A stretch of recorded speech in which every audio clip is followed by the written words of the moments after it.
Hi mga kasikik! So, samahan niyo ulit akong gawin tong ating order for today. Ayan, this order is from Miss Winona. Ayan.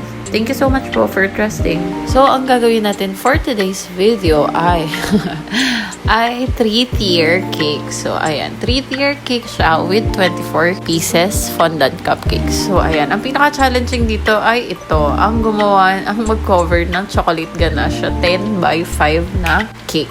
Ang laki talaga mga sisi as in. So, ayan. Sa sobrang focus ko, hindi ko na siya na video. Dito na lang tayo mag-focus sa maliit. Ayan. This is 6 by 5. Ayan. 6 by 5 siya na chocolate moist ganache cake. So, ayan. Kino-cover ko lang din siya ng thick consistency na chocolate ganache para matibay ang foundation ng ating cake. Ayan. Nakakausi lang din dito yung pag may mga lubog-lubog pa or hindi pa even. Ayan. Kasi syempre kung paano mo nilagay yung mismong coat mo, ganun din papatong yung fondant mo. So, dapat smooth talaga siya. And yung second tier nga pala nito is styro. So, yun. Kaya wala ng video ng 8x5. So, maiiba lang ng background or ng ambience kasi gumawa ako sa aking stock room kasi may bisita sa bahay. So, ayoko namang gumawa or magtrabaho sa labas and makaistorbo sa mga nagpa-party. So, ayan. Dito ako sa Gedli lang. Dito lang ako sa stock room. Tahimik. Tahimik na nagbe-bake. Ayan. Tsaka feeling ko hindi ako makakagawa ng maayos pag may nanonood sa akin or may kadaldalan ako. Feeling ko abutin na talaga ako ng siyam-siyam. Dito nga nasa stock room na ako, napapalabas pa ako kasi kasi naaaliw talaga ako. Like, nakikikwento-kwento tapos babalik ulit. So, anyway, ang theme pala ng kanyang cake is fairies and butterflies. And ang request ni client is color purple and green. Alam mo yun, nung sinabi ni client yun, parang grabe na challenge talaga ako kasi parang hindi ko ma-match yung color.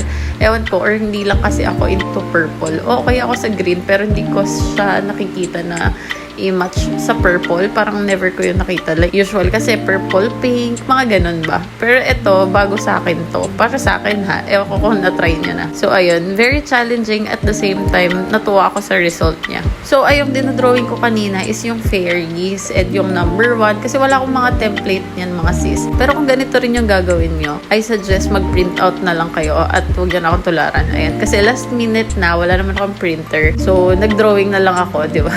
Ang tiyaga. For the tiyaga lang tayo para may nilaga. Charot. Sa cover ko na ng fondant, tinistock ko ng ating 3-tier cake. So, yun. Nilagyan ko na ng dowel, yung bottom layer, yung mga black bubble tea straws. And then, yung sa second layer, di na ako naglagay ng bubble tea straws since it's a styro naman. And then, ayun, naglagay na lang ako ng center dowel para hindi sila mag-uga-uga. Silang tatlo. Yung 3-tier natin, kahit anong biyahe niya, kahit uga-ugain mo yan, hindi yan maghihiwalay. So, ayun, meron siyang sinend sa akin na design pero hindi ko talaga siya masyadong nasundan kasi nga gusto niya ng purple and green. So, ayan. Nag-isip na lang ako ng creative na best na tingin kong magiging maganda siya na babagay sa butterflies and fairies. Ultimo number 1 na cutter, wala ako. So, ayan. Nag-drawing pa ako ng number 1 and then, ayan. Ginagamit ko siya as template sa fondant ko. Ayan. Simple hacks and tips. Pag last minute na and wala na kayong choice. So, ayan. Wala rin naman kasi akong printer pa. So, kaya, ayan. For the tsaga-tsaga lang muna tayo mga sis. And then, ayan, natutuwa naman ako kasi medyo na-achieve ko yung gusto kong mangyari dito. And then, ayan, kinakat out ko lang kung saan ko siya ilalagay para hindi nakaumbok yung ating fairy. Color black nga pala yung fairy natin kasi parang silhouette yung datingan niya. And dito, ayan, ina-assemble ko na siya isa-isa para medyo may matapos ako. And then, painting ng details para medyo magkabuhay ang ating fairy. And then, itong icing cupcakes na kanina ko pa natapos, ayan, nilagay ko lang yung details na fondant nung i-deliver na siya since bawal ilagay yung fondant sa chiller or sa ref kasi magmo-moist siya. Ayan, ginawa ko na ng advance yung mga yan para lagay-lagay na lang. Ayan, tapos lagay lang ng mga white graduates para medyo magkabuhay and para magkaroon ng balance sa color. And here's the result. Ayan, super natutuwa ako kasi nagustuhan talaga ni client. Sabi niya, nasunod ko yung gusto niyang mangyari and the colors.